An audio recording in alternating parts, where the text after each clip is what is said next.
2 years ago, I made this video and I picked up a Panasonic GH5. When I was shopping around, the choice it came down to for me really was, do I go Panasonic or do I go for the Sony sort of A series cameras? So that's what I want to talk about today, why I decided to go for Panasonic over Sony. And now, you may have noticed I'm sat here surrounded by Sony camera equipment. So this year I have had quite a massive gear overhaul, made some decisions, sold a lot of stuff, bought a load of stuff. So yeah, let's talk about that today, shall we? This might get a bit rambly, but let's get into it.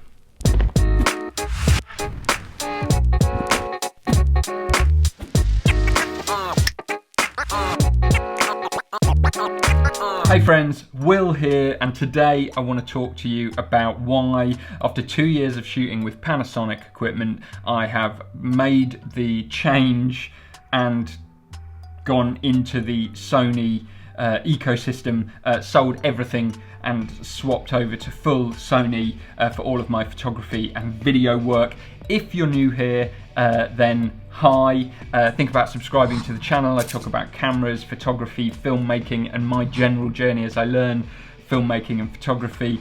So if that's what you're into, think about giving the channel a subscribe so you get updated when I next upload a video. And yeah, so let's get into this then today. Watching through my old videos, I made a very thorough argument 2 years ago for why I chose the Panasonic GH5 for my filmmaking and photography needs as a sort of freelance creative and very much a hybrid shooter, photography and video. And yeah, here I am surrounded by Sony stuff. So today I'm going to try to talk you through my rationale, my thought process as to why I came to this conclusion. And I'm not going to go into loads of detail about the equipment that I've bought. I will quickly run through what I'm now shooting on, what my general sort of kit list is. I'm sure I will be doing future videos on individual bits of equipment as I kind of get to grips with it and decide what's worth talking about and what you might find helpful. But for now, this is more about just the general changeover and what prompted it. So let's do a little bit of history first. Those that are regular viewers of the channel will know, but for those of you that are new, I just want to go sort of back in time for a second. So about 5 years ago, I bought my first camera and I bought the Canon 700D. That is pretty much an entry-level APS-C crop sensor Canon DSLR. The reason I bought that is because my dad shot Canon. He had quite a lot of lenses, so it was a no-brainer for me. At the time, I didn't know whether I was going to end up doing more photo work or more video, and which one I was going to sort of enjoy doing. So fast forward 2 years from that point, I loved the 700D. I'd got a few different lenses and I'd done some saving, and I decided that I was doing a lot more video than I was photography. I still love my photography and I still do photography, but the Canon 700D was leaving me wanting for more regarding video. So at that point, I was looking at my budget and wanting to get a sort of what I would consider a serious camera at this point. Okay, so I watched a lot of different reviews, and really it came down to the available cameras at the time that were of interest to me were the Panasonic GH5 and the Sony A7iii was available, and I agonised over it. I went to the photography show in Birmingham, spent a lot of time talking to a Panasonic ambassador and a Sony ambassador.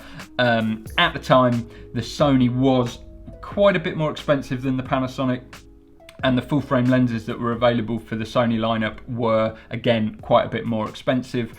So from a budget perspective, the Panasonic was very favourable. The other thing to mention as well is that I got quite caught up in, looking at the stats, and in hindsight, there were some things that Panasonic were offering which I thought seemed great. even though I'd never used them, utilised them in my videos up to that point, they seemed like things that suddenly, after watching loads of YouTube videos, seemed really important. Like the 10-bit colour is a perfect example. So I ended up with the Panasonic system. I've been using the Panasonic GH5 for just over 2 years, shot a lot of work on it, and it got to the point where I wanted to get a second camera. The agency that I work for bought a Panasonic GH4, slightly older model, which meant that for like talking heads videos and corporate work like that, we had 2 cameras, nicely matched, interchangeable lenses between the two, and that was a nice setup. But as time crept on, I started to feel some frustrations towards the GH5. Now, I just want to preface this by saying I love the GH5. I think it's a fantastic camera. It's really, really good. However, for me, I was getting frustrated with a few things. Okay, so the first thing that I started to struggle with was its photography capabilities. Now, even though the GH5 is marketed as kind of a hybrid camera, it's very much centered towards video shooters. It's much better for video, and I guess it's not the camera so much that I had the problem with, but I think a lot of my frustrations came back to the micro four thirds sensor, the smaller sensor. So the first thing was low light, really, mainly for photography. So I found myself, a lot of the photography that I tend to do is actually quite low light. I might go to gigs and do photography at gigs,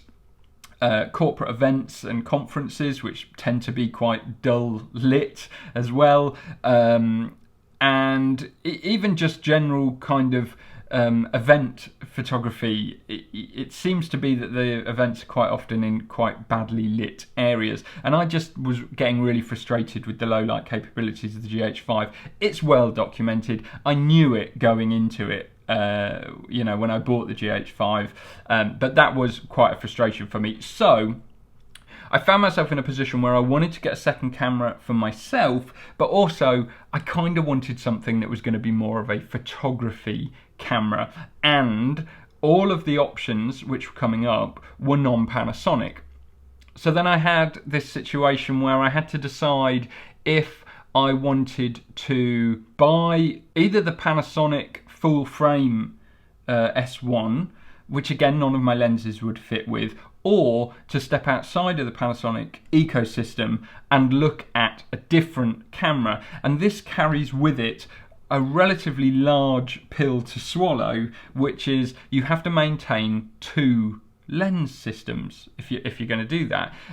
Now, I already had experience of managing 2 lens systems because when I got the GH5, I kept my Canon. So I already had Canon lenses and GH5 lenses, Panasonic lenses, sorry, micro four thirds, and regularly I felt the frustration of wanting to use one camera but wanting the field of view that a certain lens would offer, and they wouldn't work together. I did buy a speed booster, a Metabones speed booster, which certainly helped with the low light stuff, but that kind of then it meant that I was using expensive glass on the GH5, and one of the things that prompted me to get the GH5 was the fact that the micro four thirds lenses are more affordable. But if you're using a speed booster or buying ultra fast like Olympus Pro lenses, like with a f1.2 for example, then actually the lenses aren't that cheap. So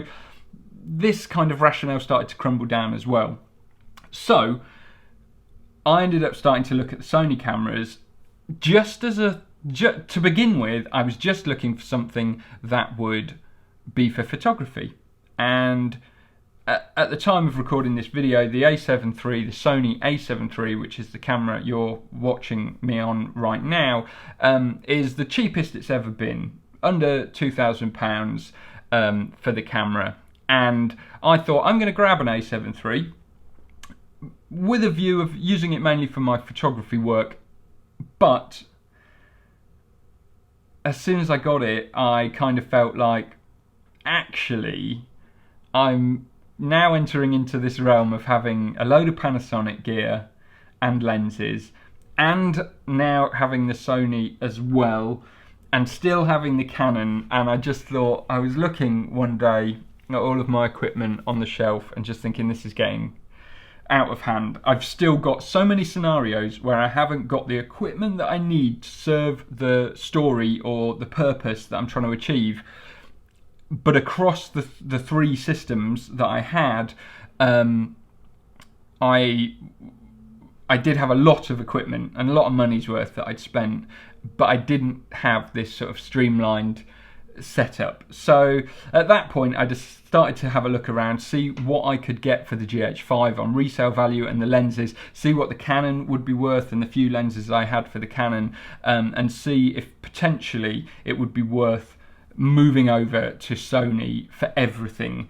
The main advantage to that obviously being that I could have a set of Sony lenses which would work across either of the cameras which I would want. And that is essentially what I did. So I bought the Sony A7 III thinking it would be nice for photography and a great sort of second camera, and within a few weeks I was enjoying using it so much. Many of the concerns I had about the Sony system kind of melted away once I actually had it in my hand and used it a little bit. So I let all of the Panasonic equipment go, all of the Canon stuff go, and then I bought the Sony A6400 as a smaller B camera, APS-C crop sensor on that one again, but you can still use the Sony full frame lenses on it as well. Yeah, I know that this video is really rambly, I apologise in advance, and I hope you're kind of following along on this little story time, and maybe getting some value out of it. I hope you're getting some value out of it. So yeah, I think maybe I'm just going to give you a really quick run through of the equipment that I've actually got now.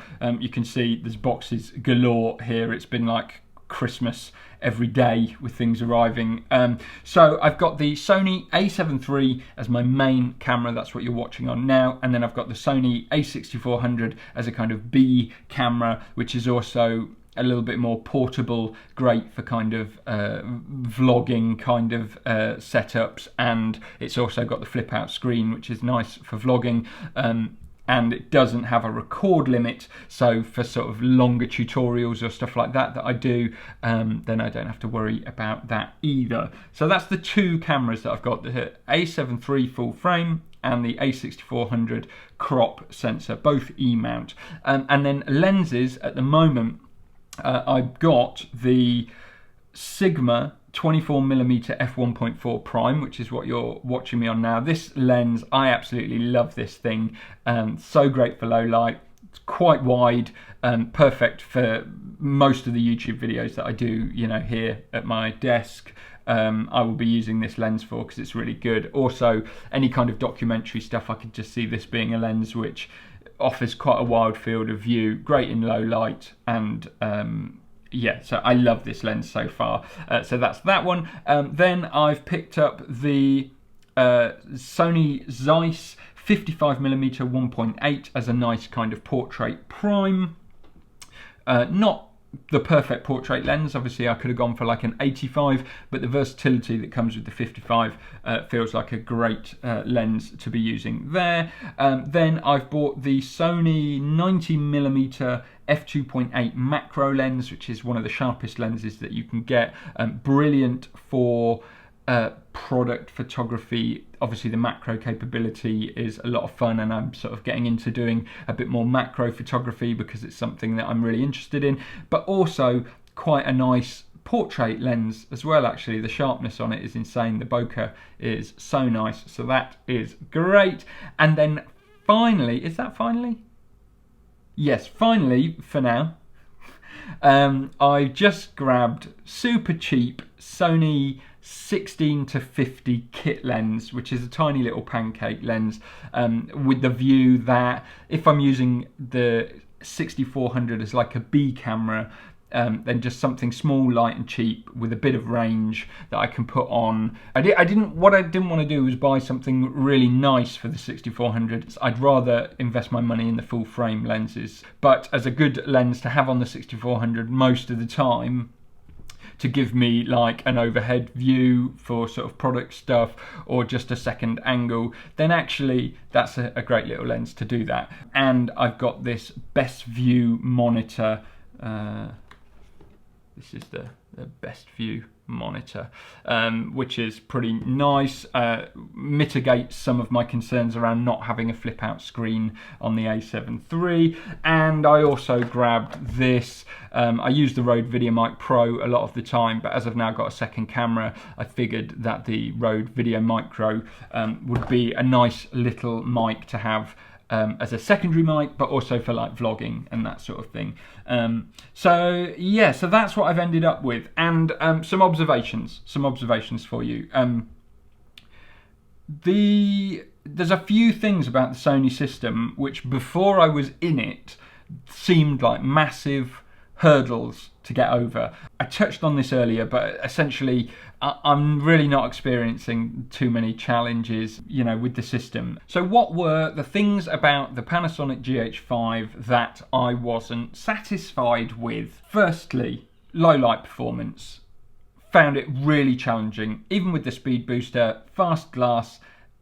I just found it quite challenging. For video, I could generally get around this with lighting and stuff, but for photography, when you don't have full control over a situation, I just felt like I was regularly getting quite noisy imagery. So that was the first thing that I found a little bit hard and a little bit frustrating over time.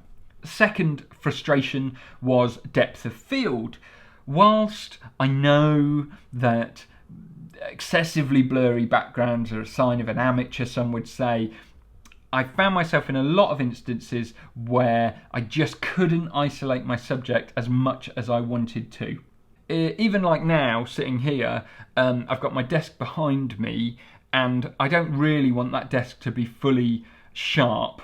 And even with the Panasonic GH5, I was using the Summilux 25mm 1.4 Leica lens, and at 1.4, that background is still too in focus for my tastes. Now, that's okay for a YouTube video, but there were corporate talking heads which I was sort of filming, and I'd be in relatively small environments where I didn't have a lot of control over kind of where we would be shooting, and I just constantly found myself wanting for a shallower depth of field than I could achieve. So yeah, so far, low light and depth of field. Both of these things are nothing to do with the GH5 specifically, but more to do with the Micro Four Thirds in general. That smaller sensor comes with it some sacrifices, essentially, and those are the sacrifices that we have. The third thing which I found frustrating over time was the autofocus on the GH5. I mean, for a lot of the work that I do commercially, I don't rely on autofocus,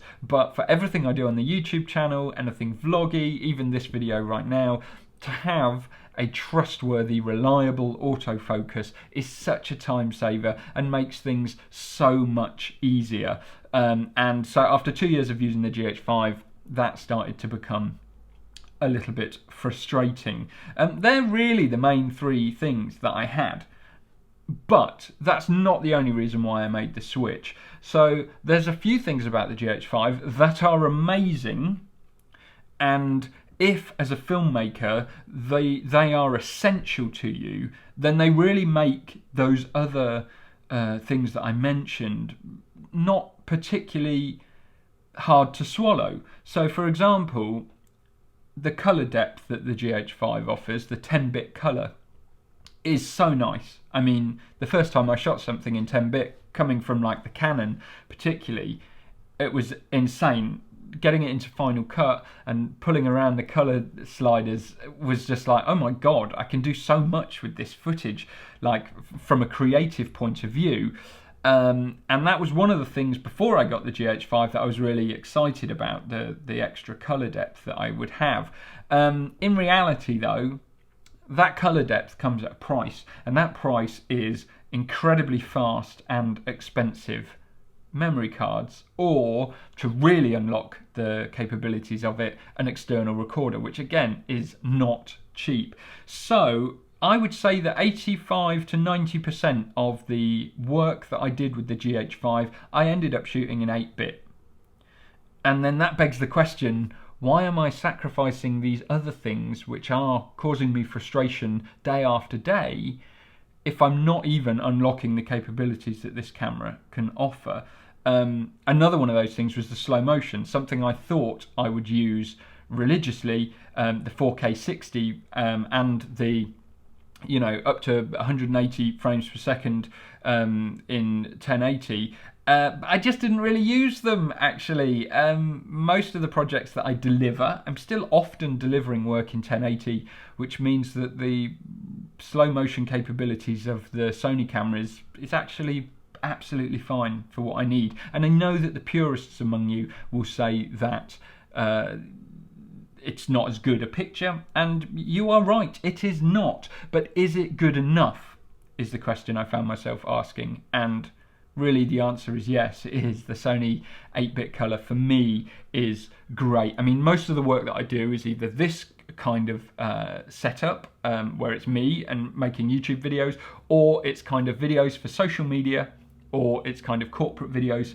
for websites. They're all going online. They're all being heavily compressed by YouTube or Vimeo or whatever platform is being used, whatever CDN is the videos are going through. They're being compressed quite heavily. So the only time where that picture quality and that color depth from the bitrate really comes into play is if you're trying to grade something like creatively in a storytelling setting, and you want it to look like the Matrix, right?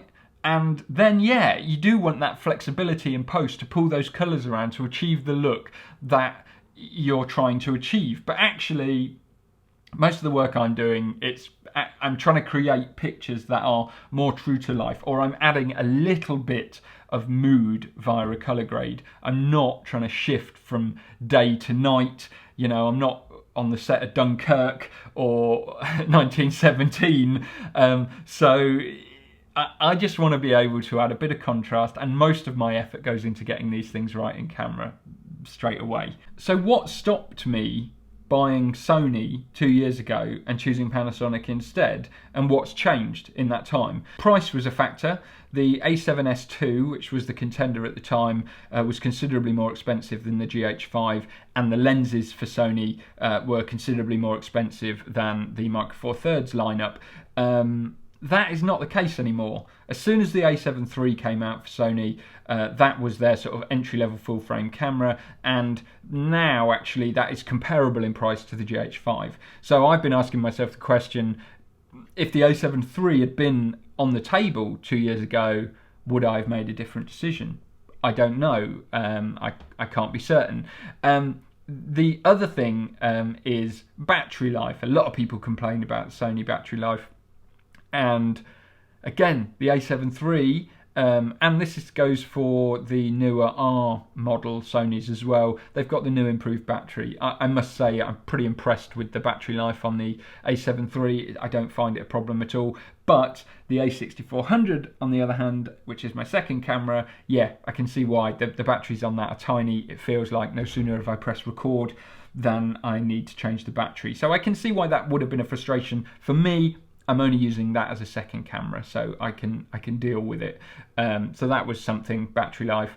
Another thing was the build quality of the Sonys. At the time, coming from Canon, holding the Panasonic, it feels like a tank. It really does. But the Sonys, at the time, I said I didn't like the build quality of them. And yeah, I guess there's still something to that. However, I sort of had to have a bit of a heart-to-heart with myself and say, I'm not going on sort of walking adventures in the Arctic. I'm actually not that hard on my equipment. I don't like baby anything about it. They get sort of thrown in my bag a bit, but in the grand scheme of things, I'm not, the toughest of users for my gear. So that build quality thing, I've kind of let that slip and thought, you know what? A lot of people like these Sony cameras. They're not complaining that they're falling apart all of the time. So in that sense, I'm kind of happy with the build quality. Moving on, another thing that put me off before I chose Sony was the colour science. A lot of people saying, oh, Sony colour's not very good. And I think this falls into two kind of points, actually, that, again, since the 6400 and the A7 III came out, Sony have definitely improved their colours. I think they are quite nice. I've actually been really pleasantly surprised with the stuff that I'm getting out of the cameras now. The other thing is, like, is that really a big issue? Like, was it ever a big issue, or was it just a few noisy people on the internet with strong opinions, purists that are really pixel peaking? Most of the colour, you know, you can correct a lot with your grade, and if you do grade, then yeah, how much of a challenge is it? I can understand if you were perhaps like vlogging and you didn't want to be doing any grading, then yeah, what you're getting out of, say, the Canon, for example, perhaps is a little bit easier. You don't have to do anything to it, and it's appealing. But again, I would argue that now the current Sony cameras are very nice. I actually, you know, I really like the colour that I'm getting out of this camera, and I haven't really even yet delved into like picture profiles at all. Like this now, we're using no picture profile, and we're using the standard colour. So this is kind of straight up. Now, I will have graded this a little bit in Final Cut before you're seeing it, but really only to add a little bit of pop, you know, a bit of pop, bit of contrast. That's all I'm really doing for these style of videos. What else put me off about Sony? Oh, flip out screen. As someone who had a flip out screen on my original Canon, had a flip out screen on the Panasonic, not having a flip out screen seemed like such a deal breaker for the Sony at the time. Honestly, yeah, I'd still like the flip out screen, but it's not that big a deal, you know. I watched people used Sony on YouTube telling me that having a flip out screen or not having a flip out screen wasn't that big a deal, and yeah, I was a bit like, oh no, it's still a big deal. But you know, I'm using this now, and as I said earlier, I've bought the little monitor, which is great for just framing up, but now I've pressed record, I'm not monitoring myself right now. I can trust the autofocus, I know it's going to be good, and yeah, I've composed the shot, so it's fine. Of course, on the A6400, the second camera, I have got the flip out screen now, so that's great. So it means if ever there's a situation where I really need a flip out screen, I mean, it's good when you're vlogging, I guess, it just speeds up the workflow a bit, then I have got that as an option now in my kind of kit bag. So that's something else which seemed like a massive hill to climb, and actually the reality has been, no, actually it's not such a big deal. Something else about the Sony system which put me off 2 years ago was the lenses. So the full frame Sony lenses are notoriously expensive, and at the time the third party options were a little bit limited, or came with the sacrifice that maybe the autofocus wasn't going to be as good. And you know, that was, if you're buying a camera and one of the reasons you want it is because it's got solid autofocus, then buying cheaper third-party lenses which sacrifice that is obviously not particularly appealing, or definitely wasn't appealing to me. So since I bought the Panasonic, Tamron and Sigma struck big deals with Sony to do amazing full-frame lenses, and you know, the autofocus is still incredibly good. It's like Sony have like given them the secret ingredient or something, because now there's a lot of the newer lenses that are coming out now are a fraction of the price of the Sony lenses and have still incredibly good autofocus performance. An example of that is this Sigma 24mm f1.4 that you are watching right now.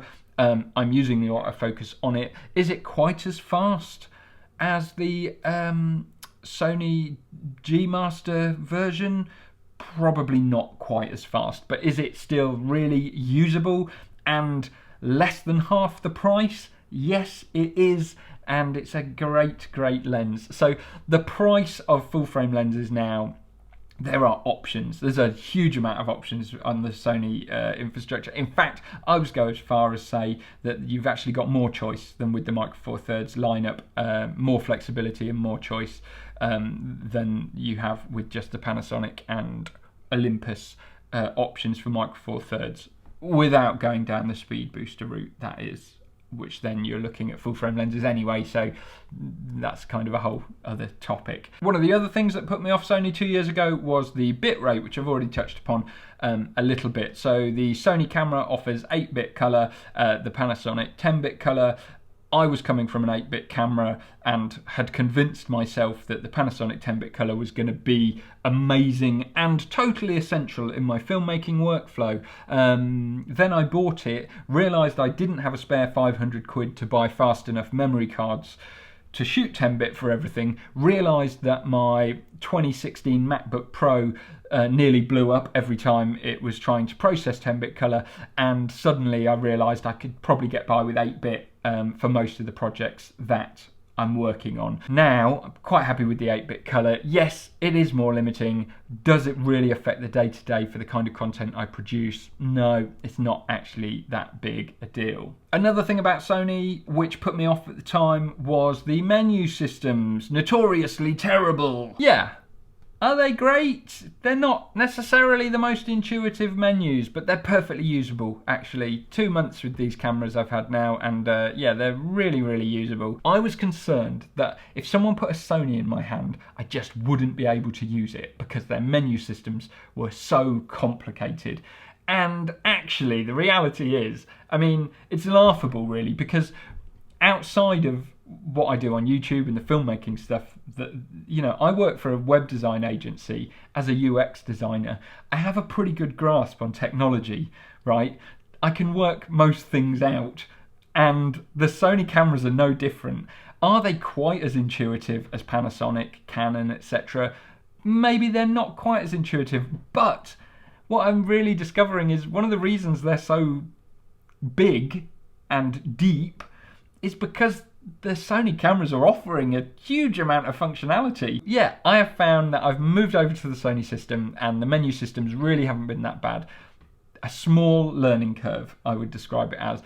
And, you know, the level of functionality that you can customize on the Sony cameras kind of means that if something feels a bit annoying, like, oh God, I've got to dive into the menus, then actually you can just rejig and customize so that whatever that thing is that you want at your fingertips, you can put it at your fingertips. So yeah, it's kind of been nice. And my general user experience of Sony since I've had it, the autofocus and the low light capabilities have just been so good. Like, I am enjoying using the cameras so much. I mean, even the APS-C compared to Micro Four Thirds, the low light on it is still far better. But the A7iii really sort of takes the biscuit, as they say. I don't know who says that, but you know what I mean. I think that kind of covers everything. I know this has probably been a very rambly video, but if you followed my channel at all, then you'll know the kind of painstaking agony that goes into buying equipment and what's going to be right for the job. How do you tell the story? And, you know, I want equipment essentially that gets out of my way, but it is easy to kind of end up watching far too many videos about gear. Yeah, so here I am, 2020, fully Sony, and so far I have to say I'm really enjoying the system, and I'm excited about the projects that I'm going to undertake with this setup. I wish I had done it sooner, but sometimes you just got to go on the journey, haven't you? And there's certain things that I couldn't have known 2 years ago when I went Panasonic, and there's certain things which were actual problems with the Sony system and were actual things that put me off, which actually Sony have done a great job of resolving since that time. So yeah. So anyway, I hope that was informative or at least entertaining. If you're still with me, then well done for getting through that. As I said at the beginning of the video, if you like this sort of thing, me talking about equipment, photography, filmmaking, and my general journey as I learn filmmaking and photography, then subscribe to the channel, hit the bell notification so you get notified when I next upload a video. Like this video so that I know, and you know, dislike it if you don't like it. That's fair enough too. Other than that, thank you very much for watching, and I'll see you next time.